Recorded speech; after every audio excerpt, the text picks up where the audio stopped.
Hi hello everyone. நம்ம இந்த வீடியோவில் என்ன பார்க்க போகிறோன்னா, கெமிஸ்ட்ரியோட பேசிக் கான்செப்ட் தான் பார்க்க போகிறோம். நிறைய பேர் கெமிஸ்ட்ரி தெரியல, புரியல, வரல அப்படின்னு சொல்லுவாங்க. ஆனால் இந்த கான்செப்டை நீங்கள் தெளிவாக புரிஞ்சுக்கிட்டாலே உங்களுக்கு கெமிஸ்ட்ரி ரொம்ப ஈஸியாக இருக்கும்.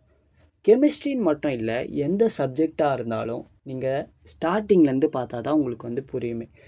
அதுபோல் கெமிஸ்ட்ரியில் இந்த ஒரு ஸ்டார்டிங் பாயிண்ட்டை புரிஞ்சிக்கிட்டாலே உங்களுக்கு ரொம்ப ஈஸியாக இருக்கும். அது என்ன ஸ்டார்டிங் பாயிண்ட்னா, பிக் பேங் தியரி தான்.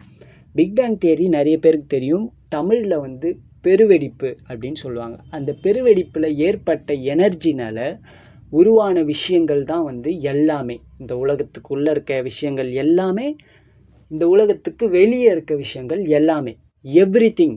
இந்த எவ்ரிதிங் அப்படின்றத கெமிஸ்ட்ரியில் என்ன சொல்லுவாங்கன்னா, மேட்டர்ஸ் அப்படின்னு சொல்லுவாங்க. ஃபார் எக்ஸாம்பிள், ஒரு செவரை நம்ம எடுத்துக்கலாம். இந்த செவரு தான் மேட்டர்ஸ். இந்த செவரு உள்ளே என்ன இருக்கும்னு பார்த்திங்கன்னா, ஆட்டம் அப்படின்றது ஒன்று இருக்கும். ஃபார் எக்ஸாம்பிள், நம்ம தண்ணி எடுத்துக்கிறோம். தண்ணின்றது ஒரு மேட்டர். அந்த தண்ணி உள்ளே இருக்கிறது ஆட்டம். ஃபார் எக்ஸாம்பிள், கல்லை எடுத்துக்கிறோன்னு வச்சுக்கோங்களேன். கல், மண். அந்த கல், மண்ணுன்றது மேட்டர். அது உள்ளே இருக்கிறது ஆட்டம். அது மாதிரி இந்த உலகத்தில் இருக்க எல்லாமே மேட்டர்ஸ். அது உள்ளே இருக்கிறது ஆட்டம்ஸ். ஓகேங்களா? இப்போது இந்த ஆட்டம்ஸ் உள்ளே என்ன இருக்குது அப்படின்னு பார்க்கலாம்.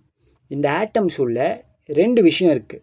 எலக்ட்ரான்ஸ், நியூக்ளியஸ் அப்படின்ற ரெண்டு விஷயம் இருக்குது. இந்த நியூக்ளியஸ் உள்ளே என்ன இருக்குதுன்னு பார்த்தீங்கன்னா, புரோட்டான்ஸ், நியூட்ரான்ஸ்ன்னு ரெண்டு விஷயம் இருக்குது. இந்த புரோட்டான், நியூட்ரான்ஸையும் நியூக்ளியான் அப்படின்னு சொல்லுவாங்க. அப்போது ஆட்டம்ஸ் உள்ளே இருக்க விஷயம் என்னதுன்னா, எலக்ட்ரான்ஸ், நியூக்ளியஸ். நியூக்ளியஸ் உள்ளே இருக்கிறது என்னதுன்னா, நியூக்ளியான். ஸோ நீங்கள் புரிஞ்சிக்க வேண்டிய விஷயம் என்னதுன்னா, first matter, second atoms. Atoms உள்ளே இருக்க விஷயங்களை பார்ட்டிகல்ஸ் அப்படின்னு சொல்கிறாங்க. ஓகேங்களா? இந்த மூணுத்தையும் நீங்கள் புரிஞ்சிக்கிட்டாலே உங்களுக்கு கெமிஸ்ட்ரி மோஸ்ட்டாக ஈஸியாக தான் இருக்கும். மிச்சது எல்லாமே நீங்கள் படித்து மெமரைஸ் பண்ணுற மாதிரி தான் இருக்கும். உங்களுக்கு எதனா டவுட் இருந்துச்சுன்னா நீங்கள் கமெண்ட்டில் கேளுங்க. நான் உங்களுக்கு ஆன்சர் பண்ணுறேன். தேங்க்யூ.